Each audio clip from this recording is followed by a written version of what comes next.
Sébastien Chenu. Bonjour monsieur. Et merci d'être avec nous ce matin sur France Info. Une condamnation, mais une candidature quand même. En attendant une décision de la Cour de cassation, Marine Le Pen prend-elle, Sébastien Chenu, le risque de vous envoyer dans le mur en pleine campagne ?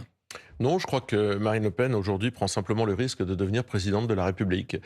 Son éligibilité a été reconnue. Marine Le Pen est éligible à la présidence de la République. Elle est, au moment où nous parlons devant les Français, présumée innocente. Elle fait comme pourrait le faire n'importe quel justiciable dans la même situation, un pourvoi en cassation pour contester un certain nombre de décisions de ce jugement. Pardonnez-moi, elle n'est pas présumée innocente, si. Elle a été reconnue coupable 2 fois. Oui, mais elle fait un pourvoi en cassation. Oui, mais qui pour l'instant n'est pas acté. Donc à l'heure où on parle, aujourd'hui, elle a été condamnée non, en première et en deuxième instance. Non, madame, je m'en réfère aux propos qui ont été tenus ce matin chez vos confrères de TF1 par la présidente, je crois que c'est sorti de la Cour d'appel, la procureure générale, auprès de la Cour d'appel, qui dit qu'effectivement elle est présumée innocente. Je me tiens exactement au moment où elle a annoncé qu'elle ferait un pourvoi en cassation. La Cour de cassation juge le droit et pas par oui, mais ailleurs elle est présumée innocente. C'est le procureur général près de la Cour d'appel qui l'a exprimé ce matin. Son avocat lui-même, l'avocat de Marine Le Pen, parle lui-même d'un pari. C'était sur France Info. Ah, c'est le mot qu'il a utilisé hier soir sur France Info. Moi, je l'ai écouté ce matin. Oui, j'écoute les autres. Je l'ai écouté ce matin et aussi chez vos confrères de France Inter, qui dit qu'il y a des aléas que nous sommes prêts à assumer. Évidemment, Marine Le Pen est éligible. Marine Le Pen est présumée innocente. Marine Quels sont les aléas que vous évoquez ? Se pourvoit en cassation. C'est que le pourvoi soit rejeté. Ça fait partie des aléas. Revenons-en d'abord aux faits avant d'aller aux suites. Marine Le Pen a été déclarée coupable de détournement de fonds publics, un délit dont Marine Le Pen a été l'instigatrice, selon les juges, condamnée à 3 ans de prison, dont 1 an ferme à effectuer sous bracelet électronique. Est-ce que ce matin, vous refusez toujours d'accepter ce jugement qui la déclare une fois de plus coupable des mêmes faits ? C'est pour ça que nous allons en cassation. C'est parce que nous contestons, au titre de l'article 432-15, nous contestons cette qualification de détournement de fonds. Je vous rappelle qu'il n'y a pas d'enrichissement personnel, il n'y a pas d'emploi fictif. Marine Le Pen, toutes les peines d'ailleurs ont été réduites. Toutes les peines ont été réduites. Marine Le Pen est éligible, elle a purgé la peine d'inéligibilité réduite qui lui avait été infligée. Et il y a une cassation parce qu'il y a un désaccord sur le fond manifeste, un désaccord juridique sur la qualification de l'utilisation des assistants parlementaires. Devait-il travailler uniquement pour le Parlement européen ? Pouvait-il travailler de façon politique ? C'est le désaccord de fond que nous contestons. Il a été tranché ce désaccord en l'espèce. Sébastien Chenu, vous venez de le dire, la justice ne lui interdit pas de se présenter à l'élection présidentielle. La peine de prison est beaucoup plus légère que ce que demandait le parquet, 3 ans dont 1 ferme au lieu de 4. Dans ce cas-là, pourquoi faire appel ? Pourquoi se pourvoir en cassation ? Pourquoi ne pas accepter cette peine qui est beaucoup plus clémente qu'en première instance ? Tout simplement parce que nous contestons la qualification des faits. Nous n'avons pas, je dis nous parce que c'est pas uniquement la personne de Marine Le Pen, c'est aussi le mouvement Rassemblement National. Nous n'avons commis aucun délit de détournement de fonds. Nous contestons cette qualification. Et comme c'est une contestation de fond et une contestation aussi juridique, eh bien nous formons ce pourvoi en cassation, comme le font d'ailleurs des milliers de gens chaque année qui, dans un appel, contestent une décision d'appel. Voilà, Marine Le Pen ne fait rien de plus, rien de moins que ce que font des milliers de Français qui sont pris à partie avec la justice et qui contestent une décision de cour d'appel. Alors, Marine Le Pen a pris donc cette décision hier après-midi, entre 14h et 20h. On imagine qu'elle l'a prise un petit peu avant 20h, puisqu'après elle était au journal télévisé. Est-ce que vous avez participé à cette prise de décision ? Comment l'a-t-elle prise, cette décision ? Je crois que, alors, participer, c'est un bien grand mot, parce que c'est une décision qu'a prise Marine Le Pen, j'allais dire, entre elle-même et elle-même. Personne d'autre ne pouvait, j'allais dire, influer. Si vous connaissez Marine Le Pen, vous savez qu'elle n'est pas tout à fait sensible aux pressions, même lorsqu'elles sont affectueuses ou amicales. Elle savait que nous étions alignés derrière elle, avec la volonté de la voir candidate à l'élection présidentielle. Nous, les élus, les militants du Rassemblement National, mais elle a pris cette décision, elle a eu l'amabilité de me l'annoncer comme elle l'a annoncé, évidemment à quelques autres personnes avant d'aller faire, de l'annoncer aux Français pour ce 20h. Après avoir elle-même regardé cette capacité à pouvoir aller en cassation, elle a décidé assez rapidement qu'elle rencontrerait, puisqu'elle était éligible, les Français à l'occasion de l'élection présidentielle. Elle n'a jamais douté dans ce mouvement-là d'un après-midi de décision. Elle ne s'est pas dit « et si ce n'était pas une bonne idée » ? Ah non, je crois qu'elle a d'abord regardé l'aspect juridique du dossier, comme elle le fait souvent parce qu'elle-même, étant une juriste, elle commence toujours par cela. Et puis ensuite, après avoir regardé cette capacité de pourvoir en cassation, elle en a tiré des conséquences politiques. Cette conséquence politique, c'est puisque mon éligibilité m'est rendue, puisque la justice dit, puisque j'ai regardé moi les textes, que l'exécution provisoire est une atteinte au processus démocratique, donc que c'est bien aux Français de décider, alors je me présenterai devant les Français, sans bracelet électronique, évidemment, comme elle s'y était engagée. Sébastien Genu, justement sur cette question du bracelet électronique, le pourvoi en cassation, il est suspensif, il suspend les peines. Marine Le Pen a évoqué les conditions de sa campagne hier soir sur TF1. L'élection a été très rapidement faite puisque j'avais indiqué, vous le savez, que je ne ferai pas campagne sous bracelet électronique. Mais comme j'ai la possibilité de faire un pourvoi en cassation, ce qui n'était pas obligatoirement le cas des autres hypothèses, et que le pourvoi en cassation suspend les effets de l'arrêt, je ferai donc campagne sans bracelet électronique. Je ferai campagne sans bracelet électronique. Est-ce que ce matin, Sébastien Chenu, vous êtes certain qu'elle fera campagne sans bracelet électronique? Bah oui, Marine Le Pen va devant la Cour de cassation, ça suspend les effets de cette décision, donc elle ne portera pas de bracelet électronique. Sauf que la Cour de cassation avait évoqué l'hypothèse d'un recours rapide, en tout cas d'examiner peut-être dès janvier. Si la Cour de cassation confirme le jugement, ce qui est une possibilité, Marine Le Pen sera obligée de porter un bracelet électronique. Ça peut être dans les mois les plus intenses de la campagne présidentielle, entre janvier et mai. Oui, mais deux choses vous échappent, madame. Deux choses vous échappent, madame. La Cour de cassation rend ses verdicts en général entre 1 et 2 ans après avoir été saisie, en général. Là, il y avait une procédure d'accélération. C'est pas nous qui l'avons initiée, cette procédure d'accélération, mais si cette procédure d'accélération avait été initiée, c'est parce qu'il y avait un risque d'inéligibilité. Donc, cette procédure avait été initiée en disant « Attention, si elle était éligible, il faut peut-être aller plus vite ». Il n'y a plus de risque d'inéligibilité. Marine Le Pen est éligible. Donc, cette procédure d'accélération n'a pas vocation à exister. Mais en tous les cas... Il faut prendre votre temps, alors même que vous avez demandé pendant longtemps, parce que les choses aillent vite pour éclaircir le chemin. Là, à l'inverse, il faut retourner au délai c'est pas nous qui accélérons ou ralentissons. C'est pas nous qui avions décidé d'accélérer, c'est pas nous qui déciderions que ce soit ralenti, donc par conséquent... Non, et c'est exactement ce qu'il a dit, je l'ai écouté. Oui, mais donc alors attendez, on va essayer d'y voir clair. C'est pas nous qui accélérons, c'est pas nous qui ralentissons. On va essayer d'y voir clair. Donc il y a des délais en général qui sont ceux que nous connaissons. Vous dites à la Cour de cassation ce matin, Sébastien Chenu... Je ne dis rien à la Cour de cassation. Bah, vous dites les délais sont tels qu'ils sont. Non, j'acte le fait que, en général, la Cour de cassation rend sa décision entre 1 et 2 ans après avoir été saisie. Mais donc, en général, s'il y a une procédure d'accélération qui n'est pas décidée par le Rassemblement national, elle peut aller plus vite. Mais cette décision ça ne vous dérangerait pas si ça allait plus vite. C'est pas que ça me dérange ou pas, c'est que la justice fera ce qu'elle croit devoir faire.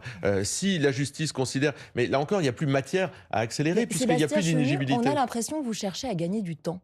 Non mais vous savez, y a pas, on cherche ou pas à gagner du temps, on applique le droit. Et Marine Le Pen applique le droit et elle utilise les voies juridiques qui lui permettent aujourd'hui de contester une décision en allant en cassation comme n'importe quel justiciable dans le pays. Oui, mais si la cassation statue assez tard, ça permet éventuellement d'enjamber l'élection présidentielle, voir si elle est élue présidente de la République, de ne pas porter ce bracelet. Madame, nous ne sommes pas décisionnaires.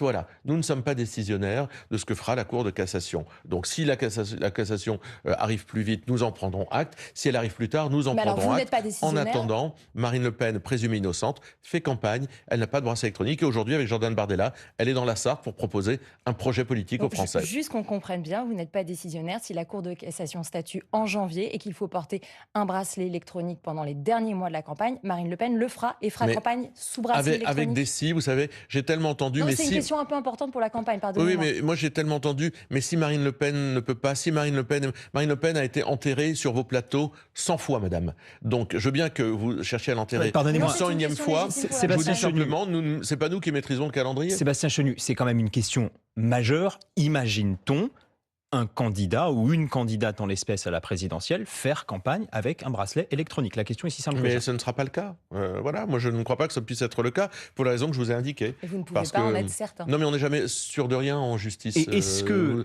vous n'étiez pas du tout sûr que Marine Le Pen soit éligible, visiblement? J'ai entendu sur tous vos plateaux que Marine Le Pen ne pourrait jamais se présenter à une élection présidentielle, qu'elle était morte. Je crois que même au sein du Rassemblement national, beaucoup croyaient qu'elle ne pourrait pas être candidate. Mais peu l'espéraient, parce que tout le monde espérait qu'elle soit candidate. Un peu peut-être à la différence des journalistes. Aujourd'hui, Marine Le Pen, tel Edmond Dantès dans le Comte de Monte Cristo, eh bien, ressuscitée 100 fois, libérée 100 fois, évadée 100 fois, la revoilà candidate devant les Français. Question très simple là encore, Sébastien Chenu. Marine Le Pen, si le jugement est donc confirmé en cour de cassation, si ça n'est pas cassé, s'il n'y a pas un nouveau procès, est-ce qu'elle peut continuer à être candidate? Mais c'est là où... Est-ce qu'elle ira au bout? Je n'aurais pas l'outrecuidance de vous ramener à vos études de droit si vous en avez faites, mais c'est pas si le jugement est confirmé, cher ami, c'est si le pourvoi est rejeté. Si ou le pourvoi pas. est rejeté, mais donc le premier jugement sera confirmé. Si on veut parler de choses sérieuses, faisons-le, ou alors parler avec des avocats. La finalité est la même, Sébastien Chenu. Juriste. Nous n'y croyons pas, comme nous avons toujours pensé que Marine Le Pen pourrait être candidate à l'élection présidentielle, elle l'est aujourd'hui, présumée innocente, sans bracelet électronique. Le reste, la justice, la Cour de cassation tranchera. Nous pensons qu'elle ne portera pas de bracelet électronique, évidemment. Et vous pensez qu'elle ira au bout? Et qu'elle sera élue présidente de la République. Sébastien Chenu, vous restez avec nous. On va continuer d'explorer les conséquences juridiques, on vient d'en parler, conséquences politiques aussi de cette candidature de Marine Le Pen. C'est juste après l'info en 1 minute. Il est 8h moins le quart et voici Antoine Jeffin. Sirène et explosion ce matin à Bahreïn et au Koweït. L'Iran revendique des frappes sur des bases américaines. Réponse à des bombardements américains cette nuit sur 80 cibles en Iran. Frappe absolument nécessaire, commente l'OTAN. Représailles après l'attaque de plusieurs bateaux dans le détroit d'Ormuz. Sitôt candidate à l'élection présidentielle, déjà sur le terrain, Marine Le Pen attendue ce matin sur un marché de la Flèche dans la Sarthe avec Jordan Bardella à ses côtés. Marine Le Pen condamnée en appel pour détournement de fonds publics. Elle va se pourvoir en cassation. Pour Amnesty International, c'est le vote de la honte, réaction de l'ONG après l'adoption hier par l'Assemblée nationale d'une loi instaurant une présomption de légitime usage des armes pour les policiers et gendarmes. La proposition de loi votée par le camp présidentiel et l'extrême droite part désormais au Sénat. La situation évolue favorablement dans les Pyrénées-Orientales, dit le préfet. Ce matin, le feu a dévoré 4900 hectares de végétation, 67 départements en vigilance orange canicule aujourd'hui. La Corse, la Côte d'Azur et le Nord-Est épargnés par la chaleur. Et puis à la Coupe du Monde de football, la Suisse élimine la Colombie au tir au but et retrouvera l'Argentine en quart de finale. France Info. Le 8h30 France Info, Adrien Beck, Camille Vigogne-Lecoat. Nous sommes toujours sur France Info avec Sébastien Chenu, député Rassemblement National du Nord, porte-parole du parti. On l'entendait dans les titres ce matin, Marine Le Pen et Jordan Bardella sont attendus dès 11h dans un marché à la Flèche, ville gagnée par le Rassemblement National aux dernières élections municipales. C'était important de montrer que tout allait bien, que vous continuez comme si de rien n'était? C'est surtout important de montrer ce qu'on propose aux Français, c'est-à-dire Marine Le Pen à la tête de l'État si les Français le souhaitent, et Jordan Bardella à la tête d'un gouvernement pour redresser le pays et à la tête d'une majorité, là encore, si les Français le souhaitent. C'est une première dans l'histoire politique de notre pays qu'un ticket soit proposé aux Français. Finalement, c'est cette authenticité, cette transparence dans l'offre politique en disant aux Français, voilà comment on va gouverner, comment on est en train de s'organiser, qui sera le Premier ministre.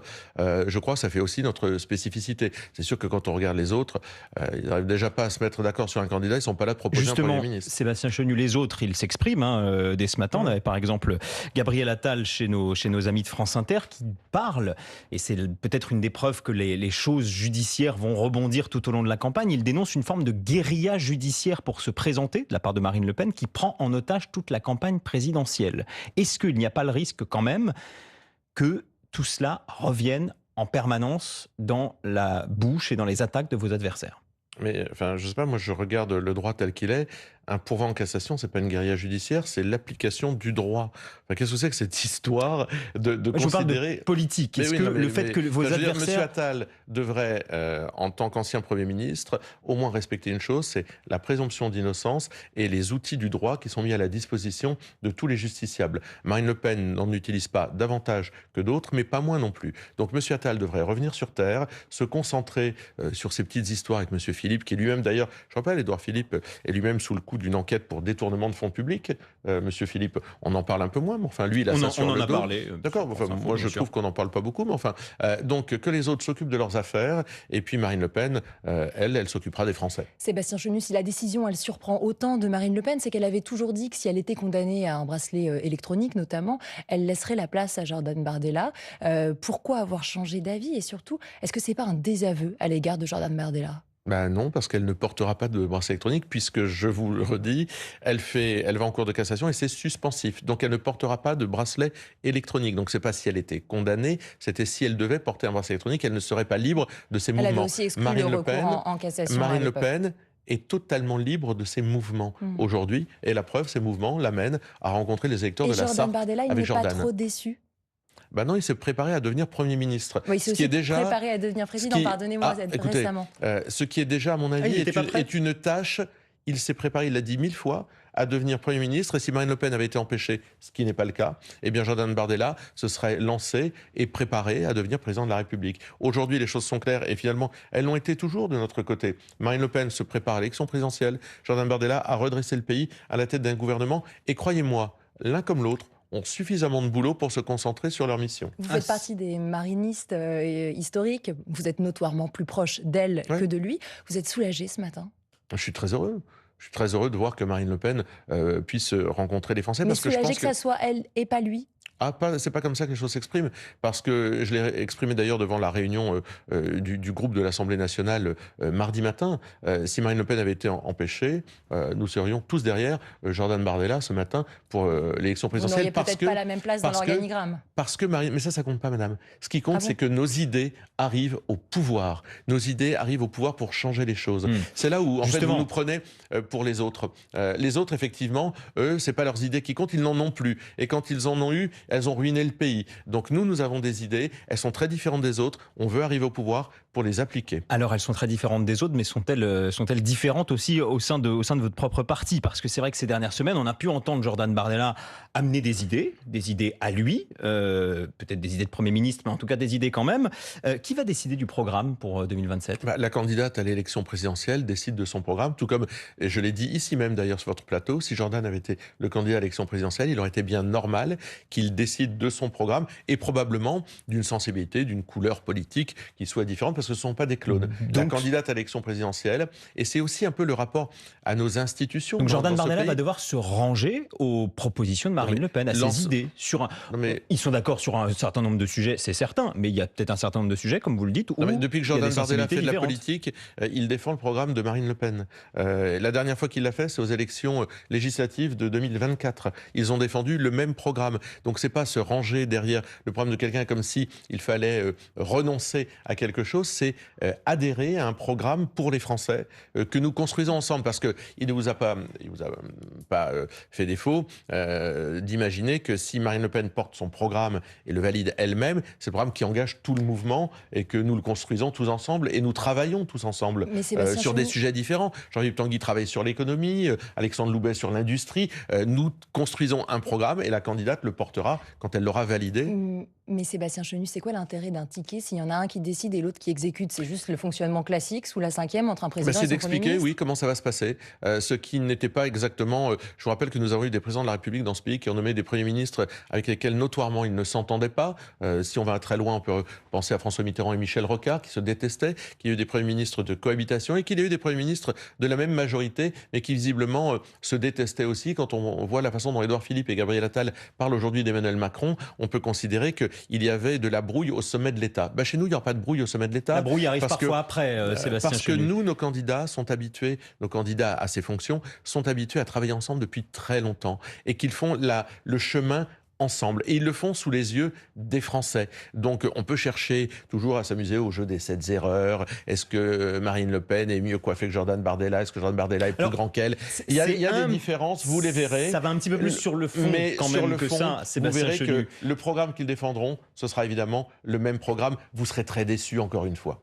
Alors, je ne sais pas si on sera très déçus, mais en tout cas, j'avais une question précise quand même à vous poser. Vous savez qu'on a évidemment évoqué la question de la réforme des retraites, parce qu'on a entendu, et ce n'est pas un secret, deux sensibilités un petit peu différentes. La sensibilité de Marine Le Pen sur un âge de départ 60-62 ans, la sensibilité de Jordan Bardella plutôt parler de la durée de cotisation.